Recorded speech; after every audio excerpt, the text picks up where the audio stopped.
विदुर बार बार धृतराष्ट्र को मना करते थे कि हे धृतराष्ट्र, मैं तुमसे हाथ जोड़कर प्रार्थना करता हूं कि पांडवों के साथ अन्याय मत करो, उन्हें उनका राज्य लौटा दो। क्योंकि कोई मंत्री यदि राजा के भय से, लालच से या किसी दूसरे कारण से वह सत्य नहीं कहता, झूठ कहता है, तो वह राजा का सबसे बड़ा शत्रु है। यतो कृष्णो ततो धर्म, यतो धर्मो ततो विजय। मुझे तो यही कारण दिख रहा है कि एक तो पांडवों के पास सत्य है, दूसरे धर्म है, और तीसरे भगवान श्री कृष्ण है। और जीतने के लिए ये तीनों आवश्यक है। तो मैं तो सारी कठिनाई परेशानी उठाकर भी यह महाभारत का ज्ञान जो है डिजिटलाइज कर रहा हूं, ताकि आने वाली पीढ़ियां जो हमारा वास्तविक इतिहास है उसको जान सके। क्योंकि मेरे भारत कुंती के पुत्र जीवन निर्वाह आदि के सभी कार्य धर्म पूर्वक ही आरंभ करते हैं, कारण कि वे जगत में अपना महान यश फैलाना चाहते हैं। और उनका पर्पस क्या है? आजकल बहुत सारी पार्टियां सत्ता में आना चाहती हैं, खटाखट करके। तो किस लिए? क्योंकि जो माल पानी खजाना में भरा गया है उसको खटाखट खाली कर दिया जाए।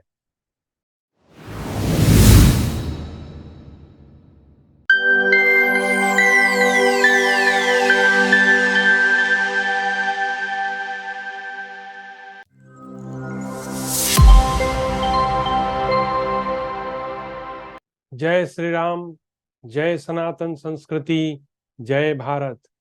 प्रार्थना से शुरू करते हैं। वासुदेव सुतम देवम कंसचानूरमर्दनम देवकी परमानंदम कृष्णं वंदे जगद्गुरुम।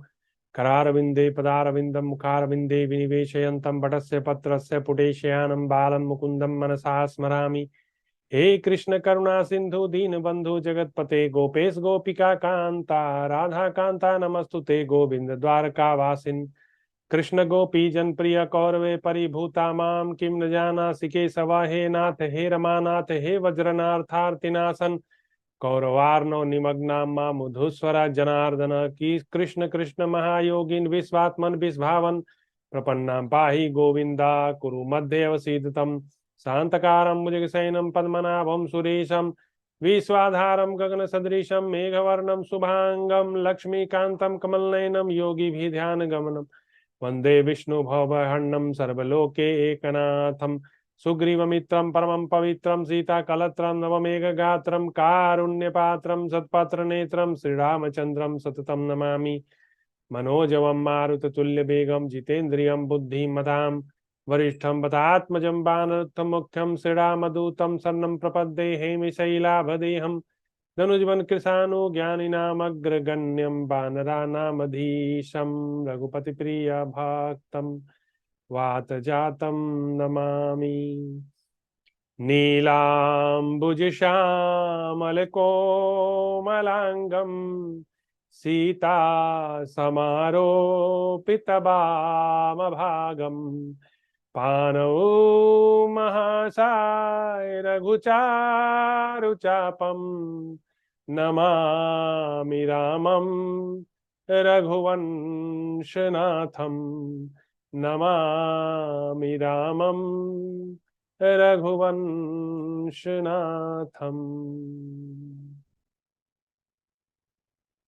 महाभारत की कथा का आरंभ करते हैं। भारत की गौरवशाली कथा भीष्म पर्व। महाभारत के अंतर्गत आज हम लोग 65वां अध्याय का अध्ययन करेंगे और आज का शीर्षक है धृतराष्ट्र संजय संवाद के प्रसंग में दुर्योधन के द्वारा पांडवों की विजय का कारण पूछने पर भीष्म का ब्रह्मा जी के द्वारा की हुई भगवत स्तुति का कथन। अब यहाँ पहले धृतराष्ट्र जो है प्रश्न कर रहे हैं संजय से। धृतराष्ट्र बोले, और यह 5वें दिन का युद्ध जो है प्रारंभ होने जा रहा है।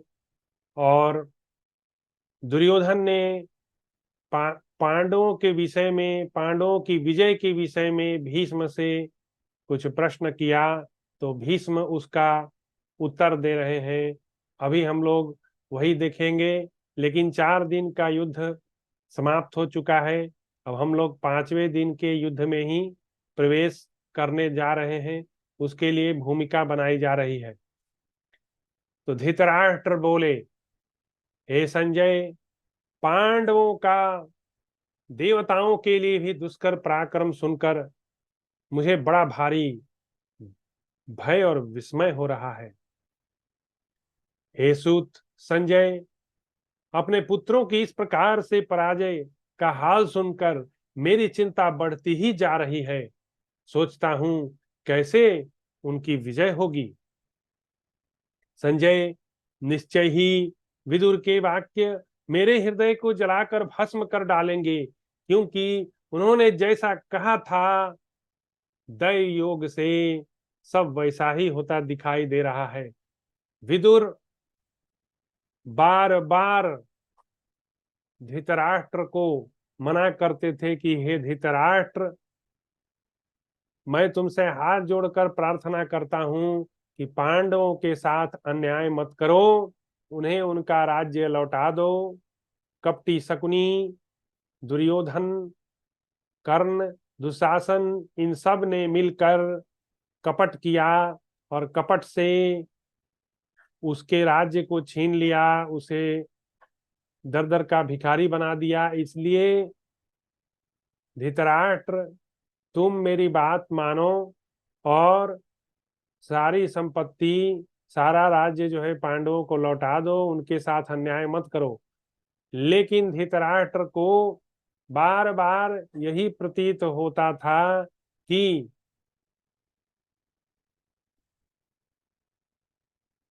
विदुर जी पांडवों का पक्ष ले रहे हैं। वो बार बार उन पर अटैक करता था कि तुम पांडवों का पक्ष लेते हो और मेरे पुत्रों से तुम द्वेष रखते हो। लेकिन वास्तविकता ऐसी नहीं थी। वास्तविकता थी कि विदुर जी सच्चे सच्चे शुभ चिंतक थे धृतराष्ट्र के। क्योंकि कोई मंत्री यदि राजा के भय से, लालच से या किसी दूसरे कारण से वह सत्य नहीं कहता, झूठ कहता है, तो वह राजा का सबसे बड़ा शत्रु है। मित्र वह होता है जो सत्य से परिचय करा दे।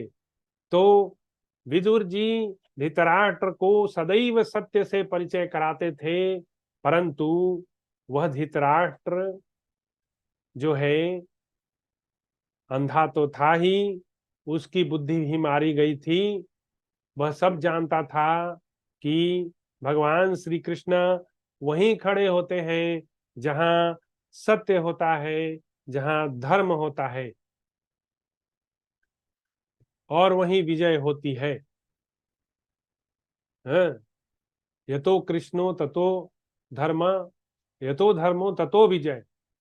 तो जहां कृष्ण है वहीं पे धर्म है, वहीं पे सत्य है, वहीं पे नीति है। तो बार बार विदुर के समझाने के बावजूद धृतराष्ट्र समझता नहीं था, उल्टे विदुर के ऊपर दोषारोपण लगाता था। तो अब जैसे वास्तविकता जो है धृतराष्ट्र को दिखाई देने लगा है कि वास्तव में अरे विदुर तो सच कहता था, वो जैसा कहता था वैसे ही बात हो रही है। बिल्कुल मेरा छोटा भाई अभी उसको अपना छोटा भाई नजर आने लगा। हाँ, और वह उसकी प्रशंसा कर रहा है और वह सोच रहा है कि वास्तव में विदुर तो मुझे हर बार सत्य सलाह देता था, अच्छी सलाह देता था, लेकिन मैं बार बार उसका तिरस्कार करता था, उसको अपमानित करता था। लेकिन उसके कहे हुए सारे शब्द सत्य होते दिखाई दे रहे हैं और धृतराष्ट्र को लग रहा है कि जो विदुर ने कहा था वह सत्य हो रहा है। और अब धृतराष्ट्र का हृदय ऐसा लग रहा है मानो वह जलकर भस्म हो जाए। पांडवों की सेनाओं में ऐसे ऐसे प्रहार कुशल योद्धा हैं जो शस्त्र विद्या के ज्ञाता एवं योद्धाओं में श्रेष्ठा भीष्म आदि समस्त महारथियों के साथ भी युद्ध कर लेते हैं। तात महाबली महात्मा पांडव किस कारण से अवध्य हैं, किसने उन्हें वर दिया है, अथवा कौन सा ज्ञान वे जानते हैं। अब यहाँ धृतराष्ट्र जो है वह प्रश्न कर रहा है संजय से, हे संजय, पांडवों के पास कौन सी ऐसी विद्या है या ज्ञान है जिसके कारण उन्हें हराया नहीं जा पा रहा है, वे पराजित नहीं हो रहे हैं और वे अवध्य भी हैं, उनकी मृत्यु भी नहीं होती है। तो ऐसा कौन सा कारण है, वह कारण मैं जानना चाहता हूं, तुम मुझे कारण बताओ। तात महाबली महात्मा पांडव किस कारण से अवध्य हैं, किसने उन्हें वर दिया अथवा कौन सा ज्ञान वे जानते हैं।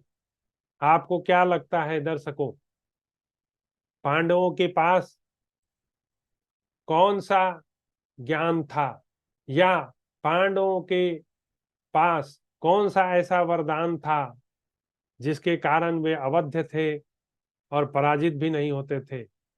आप कमेंट कीजिए और देखिए आप क्या सोचते हैं और वेदव्यास क्या बताने जा रहे हैं, जिससे आकाश के तारों के समान वे नष्ट नहीं हो रहे हैं।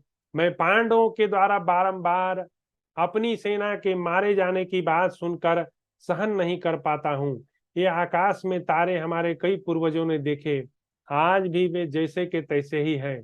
मनुष्य का जो जीवन है वो बहुत छोटा है, 100 साल का जीवन है, और ये तारे जो हमारे सर पे टिमटिमाते हैं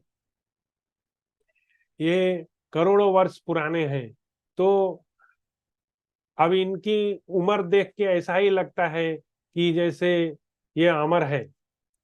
तो धृतराष्ट्र यही उपमा दे रहा है कि पांडव लोग तो ऐसे दिखाई देते हैं जैसे कि आकाश के तारे हों, क्योंकि कई जनरेशन नष्ट हो जाते हैं, लेकिन तारे जैसे के तैसे वे जहां पे है वहीं पे दिखाई देते हैं। तो मैं वह जानना चाहता हूं वह कौन सी ऐसी विद्या है, वरदान है। दैवश मेरे ही ऊपर अत्यंत भयंकर दंड पड़ रहा है। संजय, क्यों पांडव अवध्य हैं? हे संजय तुम बताओ, दर्शकों आपको क्या लगता है क्यों अवध्य है? मुझे तो यही कारण दिख रहा है कि एक तो पांडवों के पास सत्य है, दूसरे धर्म है, और तीसरे भगवान श्री कृष्ण है। और जीतने के लिए ये तीनों आवश्यक है, लेकिन पांडव तो अवध्य हैं, उनको तो कोई मार ही नहीं सकता युद्ध में। तो इसका क्या कारण है, अभी जरा देखना पड़ेगा क्या कारण है, देखते हैं।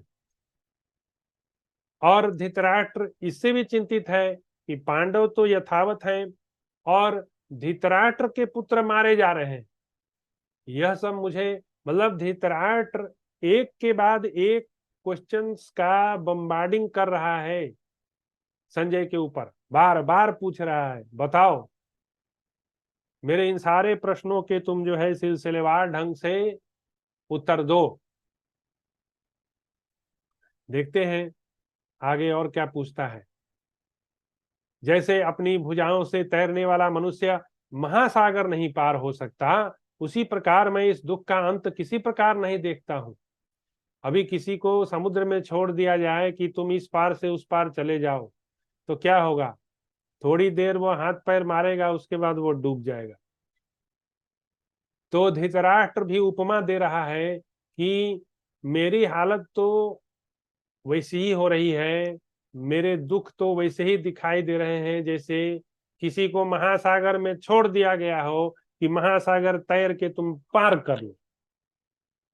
कर मैं उसी दुख के सागर में डूब रहा हूं, मुझे कोई अंत दिखाई देता नहीं। निश्चय ही मेरे पुत्रों पर अत्यंत भयंकर संकट प्राप्त हो गया है। मेरा विश्वास है कि भीमसेन मेरे सभी पुत्रों को मार डालेंगे, इसमें तो संशय है ही नहीं। और धृतराष्ट्र का जो कॉन्फिडेंस है वह और भी बढ़ता जा रहा है कि भीमसेन मेरे सारे पुत्रों को मार डालेंगे। He is totally doubtless. जिस तरह से भीम उसके पुत्रों का सफाया कर रहे हैं दर्जनों के हिसाब से, वैसा देख के धृतराष्ट्र को यह अनुभव में आने लगा है कि बहुत जल्दी उसके सारे पुत्रों का वध होने वाला है और सबको भीम ही मारेंगे। मैं ऐसे किसी वीर को नहीं देखता जो रण क्षेत्र में मेरे पुत्रों की रक्षा कर सके। हे संजय, अवश्य ही मेरे पुत्रों के विनाश की घड़ी आ पहुंची है। अतः हे सूत, मैं तुमसे शक्ति और कारण के विषय में जो विशेष प्रश्न कर रहा हूं वह सब यथार्थ रूप से बताओ। मतलब कि पांडवों के पास जो ये विशेष शक्ति है कि वे अवध्य हैं, अपराजित हैं, हाँ, उसका कारण मुझे तुम बताओ क्या है। कुछ तो कारण होगा। युद्ध में अपने सैनिकों को विमुख हुआ देख दुर्योधन ने क्या किया। भीष्म, द्रोण, कृपाचार्य, शकुनी, जयद्रथ, महाधनुर्धर, अश्वत्थामा और महाबली विकर्ण ने भी क्या क्या किया। महाप्राज्ञ संजय, मेरे पुत्रों के विमुख होने पर उन महामना महारथियों ने उस समय क्या निश्चय किया। अब धृतराष्ट्र ने सारा प्रश्न कर लिया। आप कोई भी सीरियल देखते होंगे तो उसमें एक दो प्रश्न किया जाता है धृतराष्ट्र के द्वारा, लेकिन धृतराष्ट्र ने यहाँ दर्जनों प्रश्न किए। तो देखिए, जो वास्तविक इतिहास होता है वह दिखाए जाने वाले इतिहास से कितना नकली होता है। असली इतिहास जानना है तो मेरे सनातनी भाई लोग, आप लोग पढ़ना आरंभ कीजिए। और नहीं पढ़ सकते महाभारत, तो आप कम से कम उसे सुनना आरंभ कीजिए, सुनने से भी कल्याण हो जाएगा। तो मैं तो सारी कठिनाई परेशानी उठाकर भी यह महाभारत का ज्ञान जो है डिजिटलाइज कर रहा हूं, ताकि आने वाली पीढ़ियां जो हमारा वास्तविक इतिहास है उसको जान सके। क्योंकि मेरे ऊपर और भी बहुत सारी जिम्मेवारियां हैं, घर परिवार की जिम्मेवारी है, और मुझे अपना जॉब भी देखना है। तो बहुत सारी चीजें मुझे करनी पड़ती है, लेकिन उसके बावजूद भी मैं यह किस लिए कर रहा हूं? मैं यह किसी इनाम के लिए या पॉपुलैरिटी के लिए या किसी गेन के लिए मैं ये सब नहीं करता। सबसे बड़ी बात है कि मेरा इसमें बहुत ज्यादा लगाव है, क्योंकि वास्तविक इतिहास जानना सबके लिए अनिवार्य है। क्योंकि जब तक आप इतिहास नहीं जानेंगे तब तक आपको वास्तविकता से परिचय नहीं होगा और आप भ्रमित रहेंगे और राग द्वेष करते रहेंगे। तो वास्तविक इतिहास जान जाए तो आपका सारा राग द्वेष जो है मिट जाएगा। तो इसलिए आप मेरे चैनल डिवोशन कान्हा कृष्णा को फॉरवर्ड कीजिए, लाइक कीजिए, सब्सक्राइब कीजिए, हो सके तो कमेंट कीजिए। कमेंट अनिवार्य नहीं है। असली बात है कि आप जो इस कथा में बातें दी हुई हैं उससे कुछ सीखिए और अपने जीवन में अपनाइए। तो आगे बढ़ते हैं। संजय अब उत्तर देने वाले हैं धृतराष्ट्र के बम्बार्डेड बहुत सारे जो प्रश्न किए गए, उन बम्बार्डेड प्रश्नों का अब उत्तर देने वाले हैं संजय। तो देखते हैं संजय क्या कहते हैं। संजय ने कहा, महाराज सावधान होकर सुनिए, जरा सावधान हो जाइए, क्योंकि ज्यादा लोग ध्यान पूर्वक नहीं सुनते, इसलिए बात उनकी समझ में नहीं आती। तो कह रहा है कि जरा सावधान हो जाइए महाराज, प्रश्न तो बहुत सारा दाग दिए, अब जरा उत्तर भी ले लीजिए, लेकिन उसके लिए थोड़ा सावधान होके सुनिए, नहीं तो बाद में फिर दोष दीजिएगा कि संजय तू तो पक्षपाती है, पांडवों का पक्ष लेता है। क्योंकि ऐसा इसलिए होगा क्योंकि आपने ध्यान से नहीं सुना। जो ध्यान से सुन लिया तो आपका भ्रम दूर हो जाएगा, तब आप वास्तविकता जान जाओगे। फिर संजय के ऊपर, विदुर के ऊपर पक्षपात का आरोप नहीं लगाओगे। आप महाराज धृतराष्ट्र, इसलिए सावधान हो जाइए। कोई भी टॉपिक पर चर्चा चल रही हो तो सावधान होकर सुनना चाहिए। जो सुन नहीं सकता वो एक अच्छा वक्ता नहीं हो सकता। तो पहले सुनिए। आपने तो बहुत सारे प्रश्न किए, अब मैं जो बोल रहा हूं उसको सावधान होकर सुनिए। महाराज सावधान होकर सुनिए और सुनकर स्वयं ही पांडवों की शक्ति और पराजय के कारण के विषय में निश्चित कीजिए। आप खुद डिसाइड कीजिए। You yourself decide.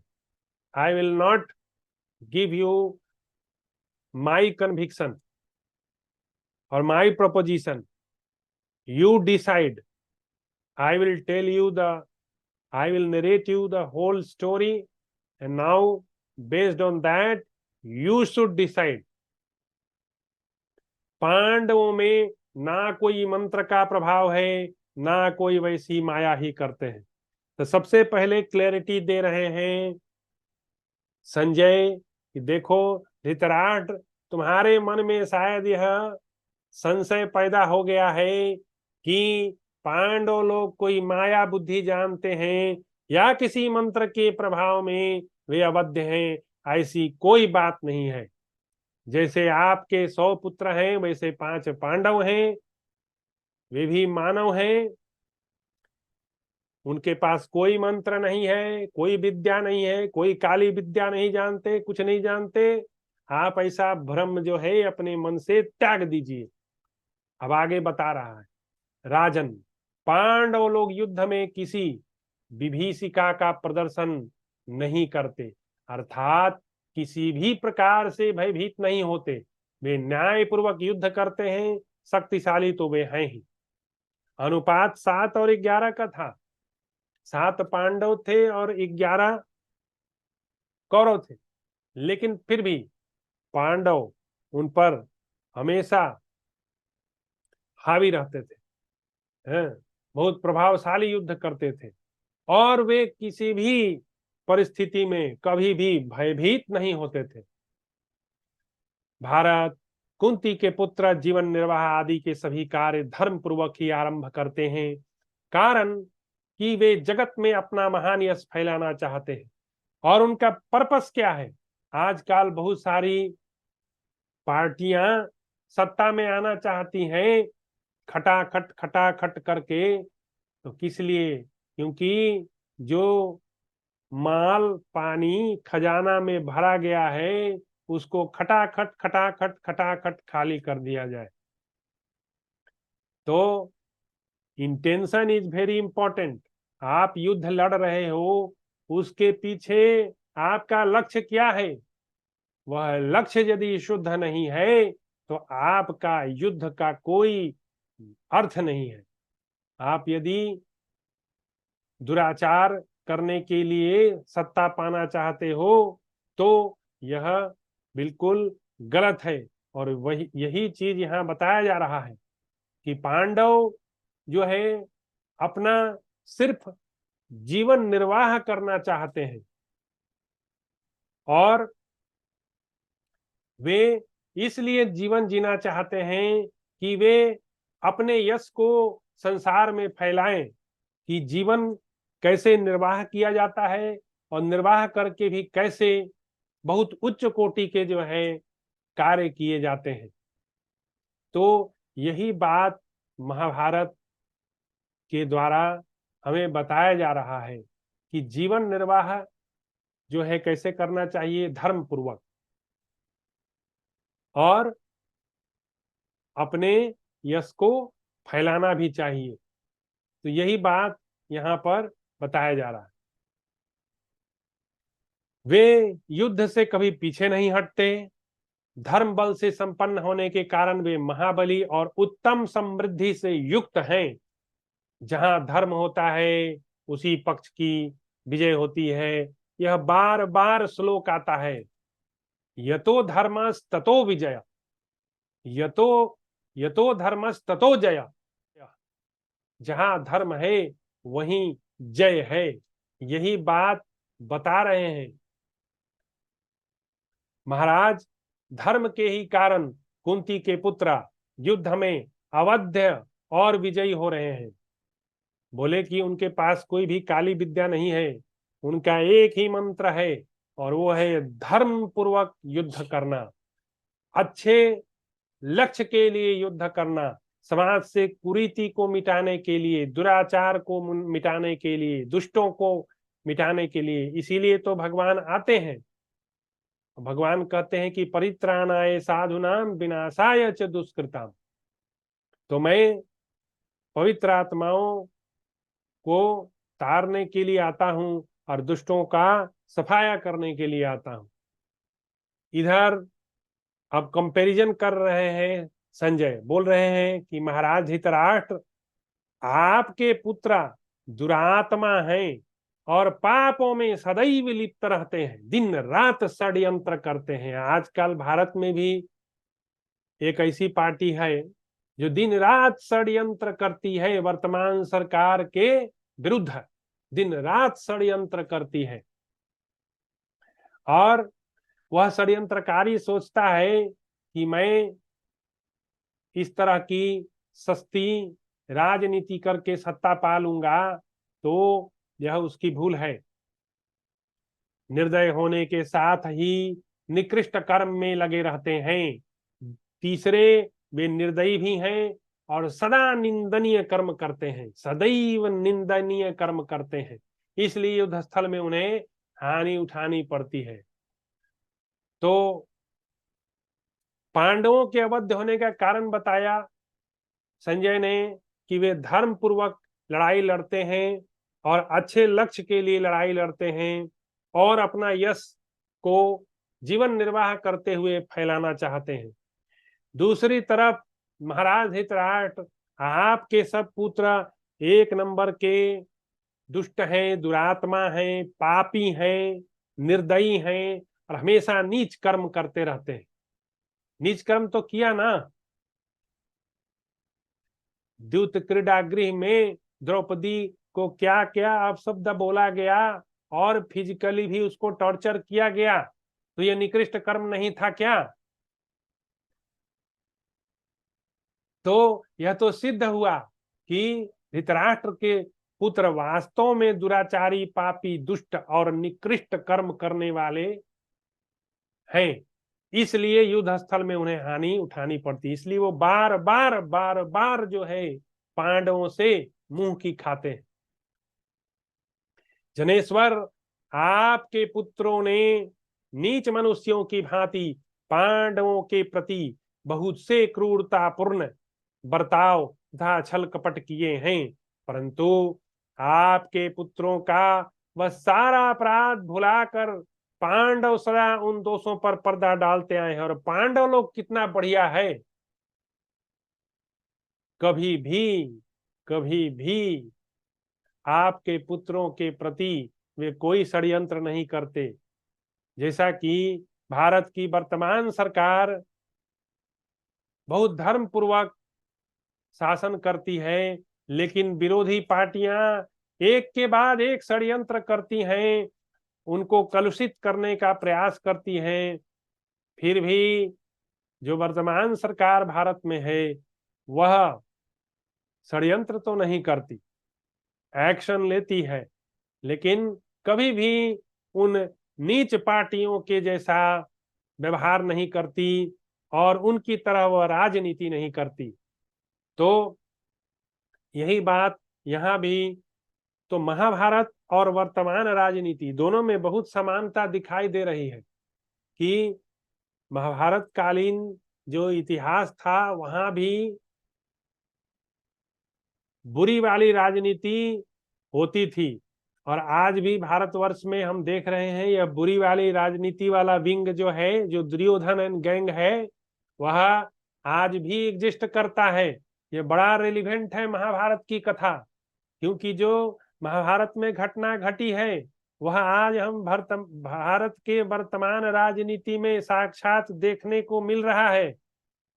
किस तरह से दुर्योधन एंड गैंग हमारी वर्तमान सरकार को हर फ्रंट पर षड्यंत्र करके उन्हें निंदित करने का प्रयास करता है, कुत्सित प्रयास करता है, लेकिन वे कभी सफल नहीं होंगे, क्योंकि यह ब्रह्मांड चलाने वाले अखिल अखिल भुवनेश्वर भगवान श्री कृष्ण है, सुदर्शन चक्रधारी। जब उनका चक्र चलता है तो अच्छे अच्छों का काम तमाम हो जाता है। तो उनका चक्र चलेगा। भगवान ने कहा है कि जब जब हो ही धर्म के हानि, बाढ़ ही असुर अधम अभिमानी, तब तब धरि प्रभु विविध शरीरा है, और हर ही सज्जन पीरा। तो ऐसा कहा गया है तुलसी कृत रामायण में। तो हम देख रहे हैं कितनी समानता है। आज के वर्तमान राजनीति जो भारत में हो रही है वहां भी दुर्योधन एंड गैंग है, और जो वर्तमान सरकार है वह पांडवों के जैसा धर्म पूर्वक जीवन निर्वाह करते हुए एक आदर्श अपना फैला रही है। तो पांडु के भाई महाराज इस पर भी आपके पुत्र इन पांडवों को अधिक आदर नहीं देते, जबकि बार बार बार बार पांडव लोग क्षमा करते हैं, क्षमा दान देते हैं आपके पुत्रों को। वे जानते हैं कि ये बार बार बार बार दुष्टता करता है। जो वर्तमान सरकार भारत में है उसके विरुद्ध 2013 से षड्यंत्र चल रहा है।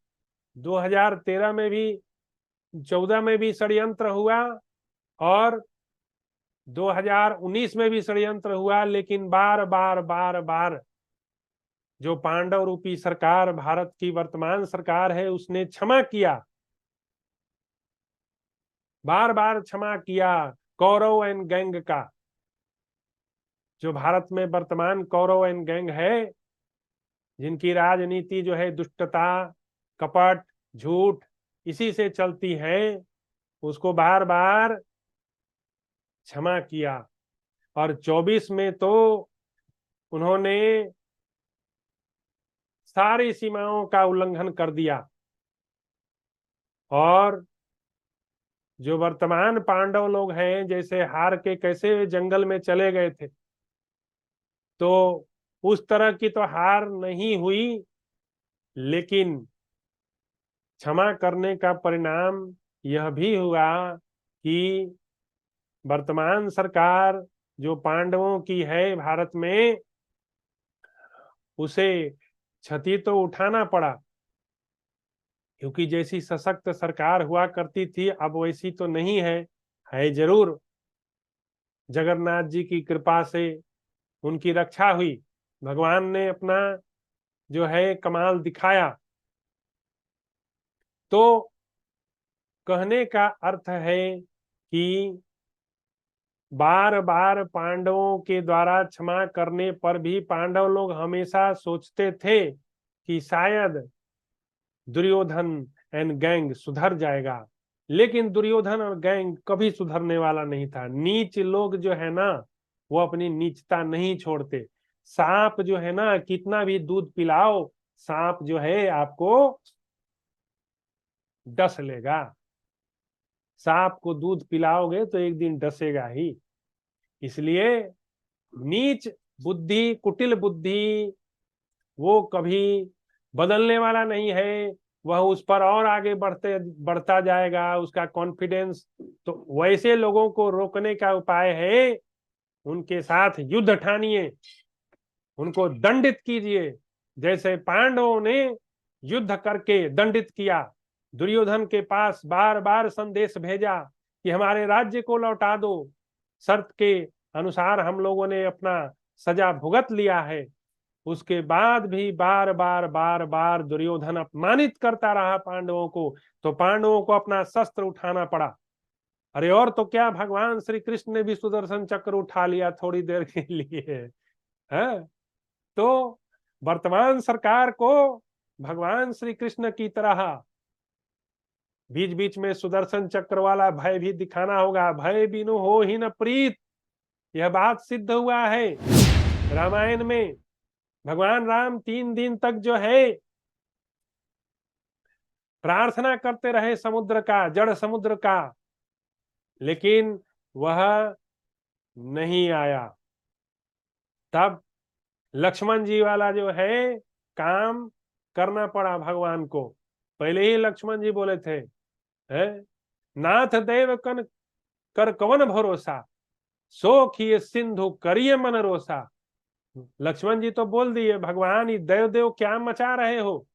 अरे आपके पास 3 हाथ लंबा धनुष है, सांग धनुष है, सांग पाणी, और आपके पास अक्षय तुनीर है, उसमें एक से एक अक्षय बाण है। अरे निकालो, संधान करो, इस जड़ समुद्र को सुखा दो। लेकिन क्या है, भगवान प्रकृति प्रेमी है, वे जानते हैं समुद्र को सुखाने से कितनी हानि है, क्योंकि बनाया तो उन्होंने ही है। तो अपने संतानों पर भगवान करुणा करते हैं, उनको मारते नहीं। तो भगवान सोच रहे थे कि उसको सुखा देने से बहुत हानि होने वाली है, उसमें कई जीव जंतु रहते हैं, जलचर सब मर के भस्म हो जाएंगे। इसीलिए भगवान ने जो कहा लक्ष्मण से, तब भगवान थोड़ा हंसे वहां, और हंस के लक्ष्मण जी से बोले, हैं, सुनत बिहसी बोले रघुबीरा। अब जैसे ही लक्ष्मण जी बोले कि बाण चढ़ाओ धनुष पर महाराज, तब सुनत बिहसी बोले रघुबर। अब भगवान जो है थोड़ा हंस दिए, हंस के बोले, अरे लक्ष्मण, ऐसे हूं कर धरहु मन धीरा।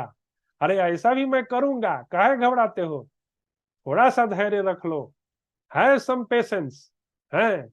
तो शायद हमारी भारत की जो वर्तमान सरकार है, वह शायद इसी तरह का थोड़ा बहुत पेशेंस दिखा रही है, लेकिन अंत में आपको रामचंद्र जी की तरह ही धनुष बाण निकालना पड़ेगा, क्योंकि दुष्ट जो है अपनी दुष्टता से कभी भी पीछे नहीं हटने वाला।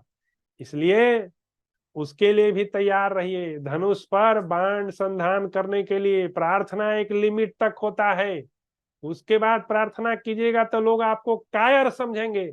इसीलिए भगवान श्री कृष्ण ने महाभारत में कहा है, हतो वा प्राप्स्यसि स्वर्गम जित्वा वा भोक्ष्यसे महीम, तस्माद् उत्तिष्ठ कौन्तेय युद्धाय कृत निश्चय। हे कुंती पुत्रा, तुम युद्ध में जीतोगे तो सारे राज्य का भोग भोगोगे, और यदि मारे भी गए तो कहाँ जाओगे, सीधे स्वर्ग में जाओगे। इसलिए उठो और युद्ध करो।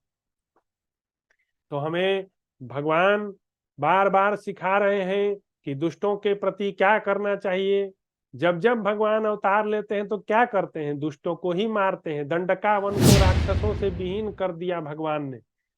खर दूषण और 14,000 जो राक्षस थे, ऋषियों मुनियों का यज्ञ नहीं होने दिया करते थे, उन सबको भगवान ने अपने धनुष, भगवान ने तो पण ही कर लिया है ना, कि निश्चरहीन करो मही, भुज उठाई पन की, सकल मुनि के आश्रम जाई जाई सुख दी। भगवान ने प्रण कर लिया। जब हड्डियों का ढेर देखा ऋषि मुनियों का, तो भगवान ने कहा कि अपना अपना दोनों हाथ ऐसे उठाया भगवान और कहा मैं शपथ लेता हूं, जैसे भीष्म जी ने शपथ लिया था वैसे ही भुज उठाई पन की। भगवान ने जो है, भगवान श्री राम ने अपनी दोनों भुजाएं जो है उठा के, और उन्होंने प्रण किया कि मैं इस पृथ्वी को राक्षसों से विहीन कर दूंगा। हमारे उत्तर प्रदेश में यह कार्य चल रहा है। इसके लिए वहां की वर्तमान सरकार जो है सराहनीय है। वह भगवान श्री रामचंद्र के मार्ग पर चल रही है। भुज उठाई पन कीन, वैसे ही राक्षसों का सफाया करना पड़ेगा। इस बात को वर्तमान जो सरकार है उसको ये बात समझना होगा। साम दान दंड भेद, ये 4 नीतियां हैं, तो दंड नीति जरूरी है, क्योंकि भय बिनु हो ही ना प्रीत, बिना भय के प्रीत होता नहीं। तो आगे पढ़ते हैं। जनेश्वर, निरंतर किए जाने वाले उसी पाप कर्म का इस समय यह अत्यंत भयंकर फल प्राप्त हुआ है।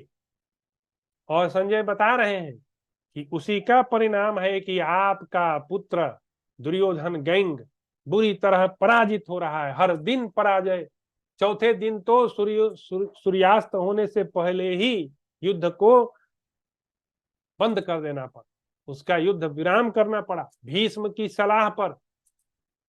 महाराज, आप सुहृदों के मना करने पर भी ध्यान नहीं देते, इससे अब स्वयं ही पुत्रों और सुहृदों सहित अपनी अनीति का फल भोगिए। अब संजय बता रहे हैं, who is responsible, you were the king, ये आपका डिसीजन था, युद्ध होगा। आपने दुर्योधन को मना कर दिया होता तो युद्ध नहीं होता। अरे 5 ग्राम ही तो मांगे थे, दे देता तो युद्ध तो होता ही नहीं। वो भी नहीं दे सका। उसने कहा कि सुई की नोक के जितनी भूमि भी मैं नहीं दूंगा पांडवों को। अभी देखिए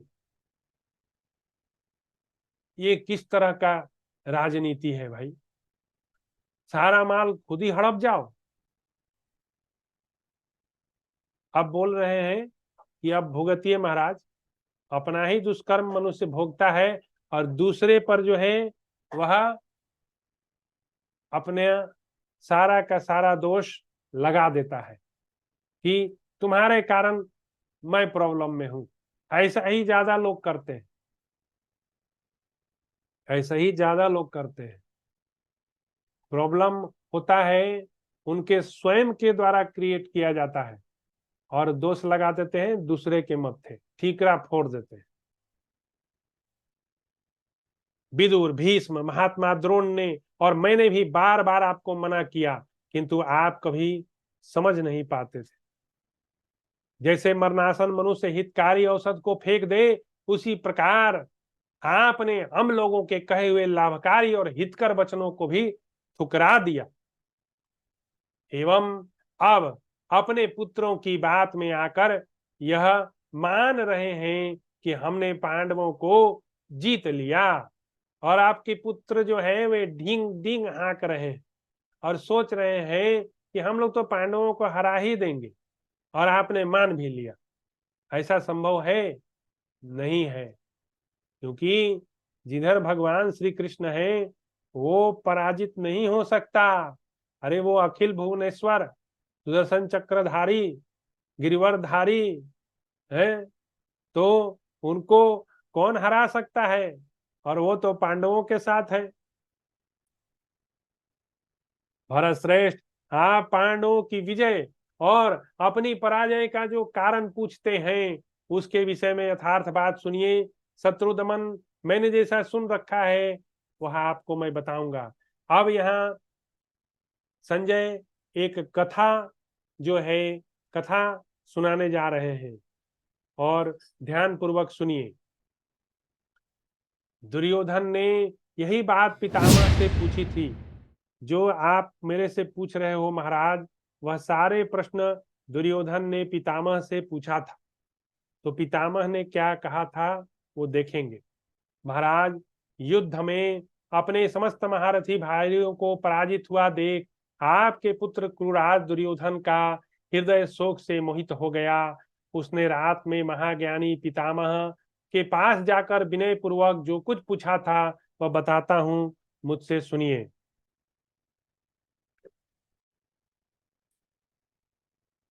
अब दुर्योधन प्रश्न कर रहा है भीष्म पितामह से। दुर्योधन ने पूछा पितामह से, हे पितामह, आप द्रोणाचार्य, शल्य, कृपाचार्य, अश्वत्थामा, हृदिक पुत्र कृतवर्मा, कंबोजराज, सुदक्षिण, भूरिश्रवा, विकर्ण तथा पराक्रमी भगदत्त, ये सब महारथी कहे जाते हैं। सभी कुलीन और युद्ध में मेरे लिए अपना शरीर निछावर करने को तैयार हैं। मेरा तो ऐसा विश्वास है कि आप सब लोग मिल जाएं तो भी तीनों लोकों पर विजय पाने में समर्थ हैं, परंतु पांडवों के पराक्रम के सामने आप सब लोग टिक नहीं पाते। इसका क्या कारण है? दुर्योधन बोल रहा है कि आप लोग तो इंद्र को भी जीत लेंगे, लेकिन पांडव लोग के सामने आप लोग जो है बिल्कुल ऐसा दिखाई दे रहे जैसे कागज के सैनिक। बिल्कुल जैसे कागज पानी पड़ने से धुल जाता है, गल जाता है। आप लोगों की हालत वैसे ही है। इसका कारण बताइए। इस विषय में मुझे बड़ा भारी संदेह है, अतः मेरे प्रश्न के अनुसार आप उसका उत्तर दीजिए। जिसका आश्रय लेकर ये कुंती के पुत्र छन छन में हम लोगों पर विजय प्राप्त कर रहे हैं। तब भीष्म ने कहा, भीष्म उवाच। अब भीष्म जी कहते हैं, भीष्म जी स्टोरी सुनाएंगे। कुरुनंदन, नरेश्वर, मेरी बात सुनो। दुर्योधन, इस विषय में जो यथार्थ बात है उसे बताता हूं। मैंने अनेक बार पहले भी तुमसे बातें कही, परंतु तुमने नहीं माना। भरतश्रेष्ठ, तुम पांडवों के साथ संधि कर लो। प्रभु, इसी में तुम्हारा और भूमंडल का कल्याण समझता हूं। भीष्म जी कह रहे हैं अभी भी देर नहीं है दुर्योधन, 4 ही दिन का युद्ध हुआ है। अरे तुम जो है पांडवों से लेट्स साइन अ ट्रूस, उनसे संधि कर लो और आनंद भोगो। राजन, तुम अपने सभी शत्रुओं को संताप और बंधु बांधवों को आनंद प्रदान करते हुए भाइयों के साथ मिलकर सुखी रहो और इस पृथ्वी का राज्य भोगो। तात, इस तरह की बातें मैंने पहले पुकार पुकार कर कही है, परंतु तुमने उन सबको अनसुनी कर दिया। तुम जो पांडवों का अपमान करते आए हो, आज उसी का फल तुम्हें प्राप्त हुआ है। बार बार अपमानित किया है लेकिन उन्होंने कुछ नहीं कहा। और कर्म तो घूम के आता है साइकिल में। किसी ने तुम्हें क्षमा कर दिया, कुछ नहीं बोला तो तुमको उसका फल नहीं मिलेगा, ऐसा नहीं होता है। भगवान सब देखते रहते हैं। दंड तो देंगे प्रभु, छोड़ेंगे नहीं।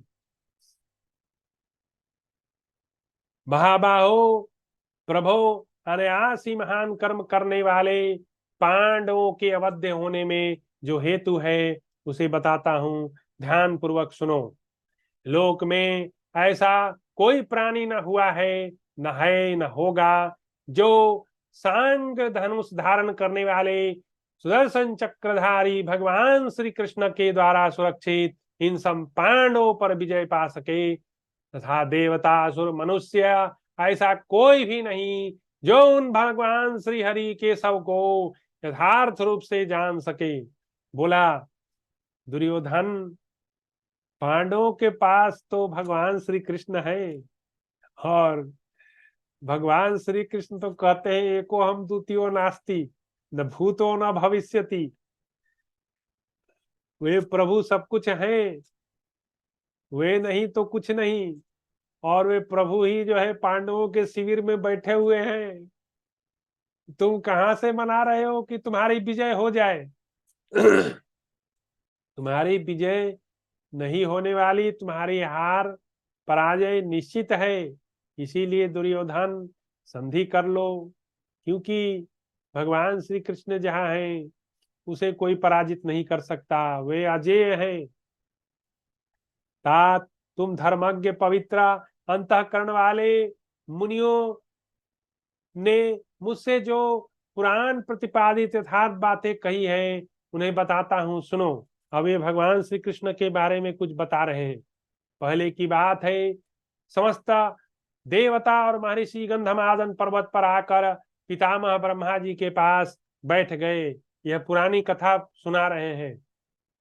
उस समय उनके बीच में बैठे हुए प्रजापति ब्रह्मा ने आकाश में खड़ा हुआ एक श्रेष्ठ विमान देखा, जो अपने तेज से प्रज्वलित हो रहा था। अपने मन को संयम में रखने वाले ब्रह्मा जी ने ध्यान से यथार्थ बात जानकर हाथ जोड़ लिए और प्रसन्नचित होकर उन परम पुरुष परमेश्वर को नमस्कार किया। ऋषि तथा देवता ब्रह्मा जी को खड़े और हाथ जोड़े देख स्वयं भी उस परम अद्भुत तेज का दर्शन करते हुए सभी हाथ जोड़कर खड़े हो गए। ब्रह्मवेत्ताओं में श्रेष्ठा परम धर्मज्ञ जगत सृष्टा ब्रह्मा जी ने उन तेजोमय परम पुरुष का यथावत पूजन करके उनकी स्तुति की। अब उन परमेश्वर की स्तुति की ब्रह्मा जी ने। क्या स्तुति की? प्रभो, आप संपूर्ण विश्व को आच्छादित करने वाले विश्वरूप विश्व के स्वामी हैं। विश्व में सब और आपकी सेना है। यह विश्व आपका कार्य है। आप सबको अपने वश में रखने वाले हैं, इसलिए आपको विश्वेश्वर और वासुदेव कहते हैं। आप योग स्वरूप देवता हैं। मैं आपकी शरण में आया हूं। विश्वरूप महादेव आपकी जय हो। लोकहित में लगे रहने वाले परमेश्वर आपकी जय हो। सर्वत्र व्याप्त रहने वाले योगीश्वर आपकी जय हो। योग के आदि और अंत आपकी जय हो। प्रभु, आपकी नाभि से आदि कमल की उत्पत्ति हुई। उस आपके नेत्र विशाल हैं। आप लोकेश्वर हैं। आपकी जय हो। भूत भविष्य वर्तमान के स्वामी आपकी जय हो। आपका स्वरूप सौम्य है। मैं स्वयं भू ब्रह्मा आपका पुत्र हूँ।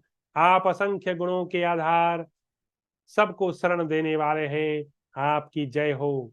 सांग धनुष धारण करने वाले नारायण, आपकी महिमा का पार पाना कठिन है।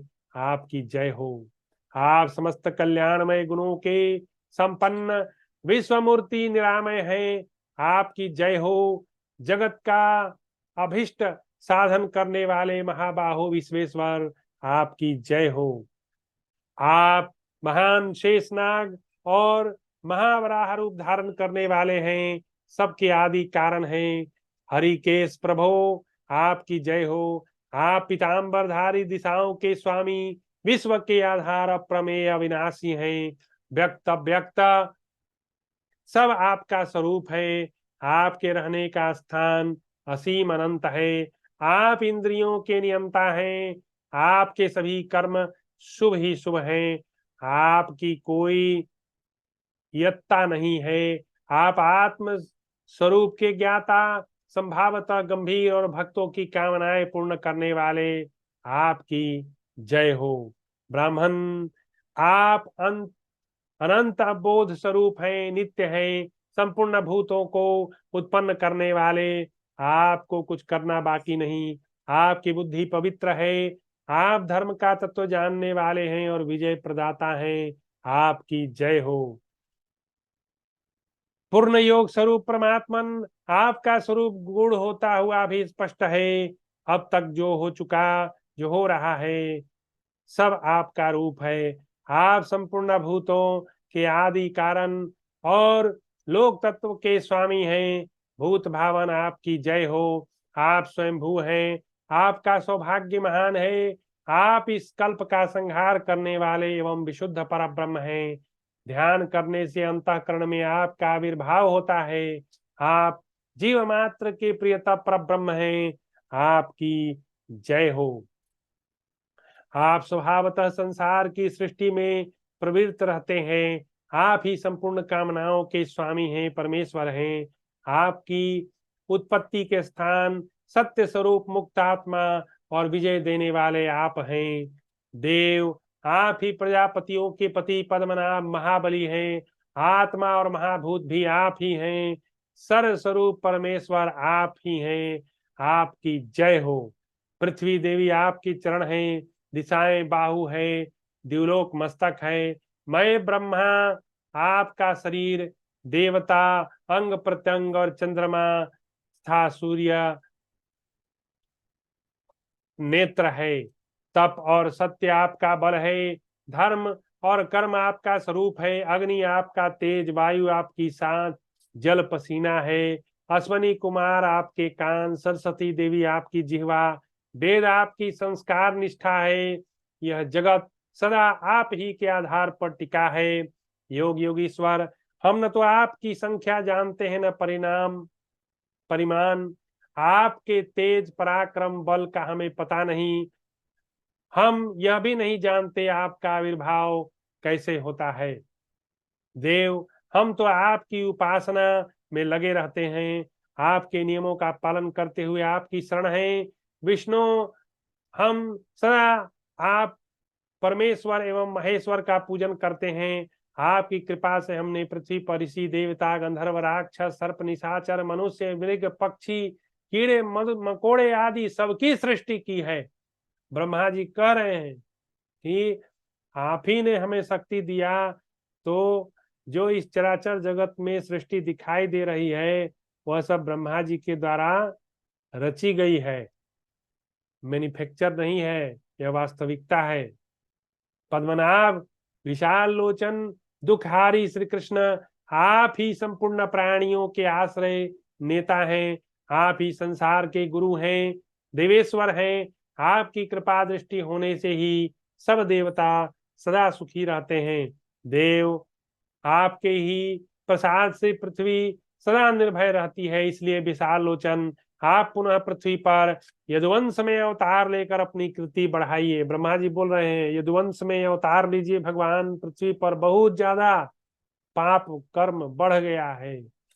प्रभो, धर्म संस्थापनार्थाय दैत्यानां च वधाय च जगतो धारणार्थाय विज्ञापयम कुरु मे विभो। प्रभो, धर्म की स्थापना, दैत्यों के वध, जगत की रक्षा के लिए हमारी प्रार्थना अवश्य स्वीकार कीजिए। वासुदेव, आप ही पूर्णतम परमेश्वर हैं, जो परम गुह्य यथार्थ स्वरूप है, उसी का यहाँ इस रूप में आपकी कृपा से ही गान किया गया है। श्री कृष्ण, आपने आत्मा द्वारा स्वयं अपने आप को संकर्षण देव के रूप में प्रकट करके अपने ही द्वारा आत्म स्वरूप प्रद्युम्न की सृष्टि की है। प्रद्युम्न से ही अनिरुद्ध को प्रकट किया, जिन्हें ज्ञानी जन अविनाशी विष्णु रूप से जानते हैं। उन विष्णु रूप अनिरुद्ध को ने ही मुझे लोकधाता ब्रह्मा की सृष्टि की है। प्रभो, इस प्रकार आपने मेरी सृष्टि की है। आपसे अभिन्न होने के कारण मैं भी वासुदेव मैं हूँ। भगवान जब भी आते हैं तो अपनी सारी शक्तियों के साथ आते हैं। जैसे भगवान आए थे तो राम, लक्ष्मण, भरत, शत्रुघ्न, ये चारों शक्ति आए। वैसे ही भगवान के ही संतान हुए प्रद्युम्न जी के संतान हुए अनिरुद्ध जी, और जो लक्ष्मण जी थे वही थे श्री कृष्ण के बड़े भाई बलराम जी। तो भगवान का यह चार जो है अभिन्न अंग है। ये जब भी अवतार लेते हैं तो ये चारों जो है प्रकट होते हैं अलग अलग रूप से। प्रभु, इस प्रकार ही मेरी सृष्टि की है। आपसे भिन्न होने के कारण मैं भी वासुदेवमय हूँ। हम लोग भी वासुदेवमय हैं, क्योंकि भगवान बोले हैं ममैवांसो जीवलोके जीवभूत सना। हम लोग भी भगवान के ही अंश हैं, इसलिए हम लोग भी वासुदेवमय हैं। लोकेश्वर, इसलिए याचना करता हूं कि आप अपने आप को स्वयं ही वासुदेव, संकर्षण, प्रद्युम्न और अनिरुद्धा, इन 4 रूपों में विभक्त करके मानव शरीर ग्रहण कीजिए। देखिए, वासुदेव भगवान श्री कृष्ण हो गए, संकर्षण बलराम जी हो गए, प्रद्युम्न जी हो गए, उनके पुत्र कृष्ण जी के पुत्र, कृष्ण रुक्मिणी के पुत्र, और अनिरुद्ध हो गए हैं। तो अनिरुद्ध जो है प्रद्युम्न जी के पुत्र हो। वहां सब लोगों के सुख के लिए असुरों का वध करके धर्म और यश का विस्तार कीजिए। अंत में अवतार का उद्देश्य पूर्ण करके आप पुनः अपने परमार्थिक स्वरूप में संयुक्त हो जाएंगे। अमित पराक्रमी परमेश्वर, संसार में महर्षि और देवगण एकाग्रचित हो उन लीला अनुसारी नामों द्वारा आपके परमार्थ स्वरूप का गान करते रहते हैं। सुबह हो, आप वरदायक प्रभु का ही आश्रय लेकर समस्त प्राणी समुदाय आप में ही स्थित है। ब्राह्मण लोग आपको आदि मध्य और अंत से रहित, किसी सीमा के बंधन या संबंध से शून्य तथा लोक मर्यादा की रक्षा के लिए सेतु स्वरूप बताते हैं। इस प्रकार श्री महाभारत भीष्म पर्व के अंतर्गत भीष्म वध पर्व में विश्वोपाख्यान विषयक 65वां अध्याय पूरा हुआ।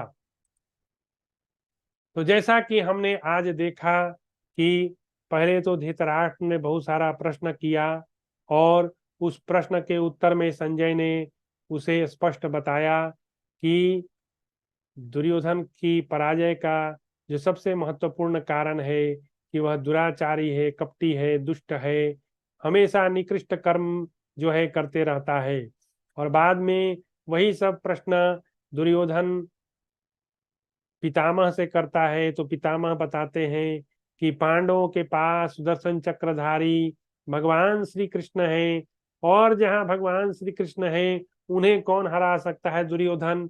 इसलिए दुर्योधन, संधि कर लो। 4 दिन के युद्ध के बाद भी पितामह ने दुर्योधन को सलाह दिया, संधि कर लो। अरे मूर्ख, तुम जानते नहीं पांडवों के पास कौन सी शक्ति है? वो शक्तियों के भी शक्ति हैं, परब्रह्म परमेश्वर है, उनके रहते तुम जीत लोगे? ये मूर्खता तुम में कहां से आ गई? तुम्हारे अंदर भी वही श्री कृष्ण बैठे हुए हैं और तुमको हराएंगे वे। इसलिए कृष्ण को पहचानो और कृष्ण को पहचान के पांडवों से क्षमा मांगो, उनका राज्य लौटा दो और उसके बाद संधि कर लो और अपना राज्य का सुख भोगो। कहाँ मरमरा के इधर उधर जाने के चक्कर में पड़े हुए हो। तो इस प्रकार आज की ये कथा यहीं समाप्त होती है। अगली बार एक नई कथा में हम लोग फिर मिलेंगे। आज मैं अपनी वाणी को यहीं विराम देता हूं और फिर एक नई कथा के साथ आपसे मिलूंगा। अभी 5वें दिन में हम लोग प्रवेश कर गए हैं, लेकिन युद्ध का आरंभ नहीं हो रहा है, युद्ध की भूमिका बनाई जा रही है। इस तरह से आज की कथा का मैं समापन करता हूं। बहुत बहुत आपका धन्यवाद और मेरे चैनल को फॉरवर्ड कीजिए, लाइक कीजिए, सब्सक्राइब कीजिए। मेरे चैनल का नाम है डिवोशन कान्हा डैश कृष्णा। तो डिवोशन कान्हा कृष्णा चैनल को आप लाइक कीजिए, फॉरवर्ड कीजिए, सब्सक्राइब कीजिए, कमेंट कीजिए, मत कीजिए, इट डजंट मैटर। जरूरी क्या है कि हमारे सारे सनातन भाई इस यथार्थ इतिहास को जान लें। महाभारत के यथार्थ इतिहास को जो जान लेगा उसके सारे भ्रम की निवृत्ति हो जाएगी। जय श्री राम, जय सनातन संस्कृति, जय भारत।